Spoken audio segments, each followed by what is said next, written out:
सभी मित्रों को नमस्कार करता हूँ। सभी मित्रों का अभिवादन है, सभी मित्रों का अभिनंदन है। मित्रों, मेरी एक बड़ी सी कविता पिता की सीख,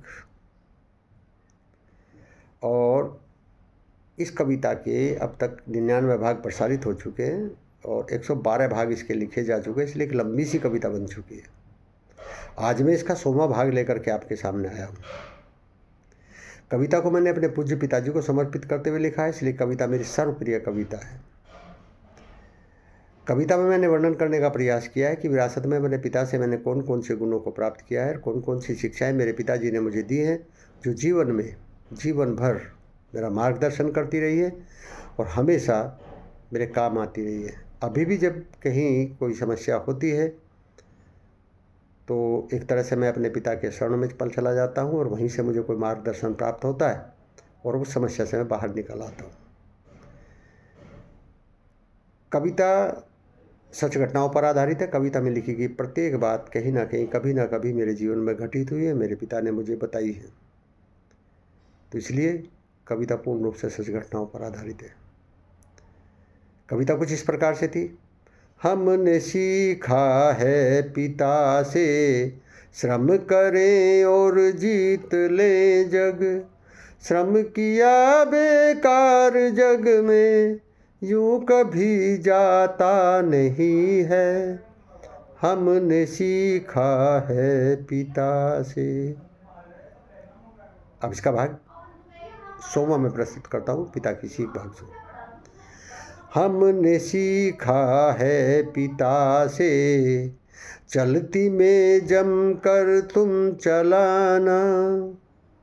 मेरे पिताजी कहते थे, अगर आपकी चलती है तो फिर आप जमकर चलाइए, नहीं चलती हो तो यदि आपकी चलती ना हो तब चलाने की कोशिश करोगे तो समस्याएं आएंगी। हमने सीखा है पिता से, चलती में तुम जमकर चलाना, समीकरण विपरीत गर हो तुम जरा सा ठहर जाना। दोनों बातें देखिए। हमने सीखा है पिता से, चलती में जमकर तुम चलाना, समीकरण विपरीत गर हो तुम जरा सा ठहर जाना, फर्ज से मत विमुख होना, करना मत कोई बहाना। मेरे पिताजी कहा करते थे कि हर आदमी के कुछ ना कुछ फ़र्ज होते हैं, कुछ कर्तव्य होते हैं, उनसे किसी को विमुख नहीं होना चाहिए और उनसे विमुख होने के लिए कोई बहाना भी नहीं बनाना चाहिए। अक्सर ऐसा होता है कि हमारे जो कर्तव्य हैं हम उन कर्तव्य को करने से चूक जाते हैं और फिर उसके लिए बहाने भी ढूंढते हैं कि ऐसा है वैसा है। तो कहते थे, फर्ज से मत विमुख होना, करना मत कोई बहाना, धींगा मुश्ती व्यर्थ करना। मेरे पिताजी कहते कि धींगा मुश्ती नहीं करनी, यानी चल रही नहीं अपनी, आप ज़बरदस्ती चलाने की कोशिश कर रहे। और जब आप गैर कानूनी कोई कार्य करते हैं तो उसको धींगा मुश्ती कहना है, ज़बरदस्ती करना। धींगा मुश्ती व्यर्थ करना सफल हो पाता नहीं है। मेरे पिताजी कहते थे कि यदि आप धींगा मुश्ती करते तो सफल नहीं होते।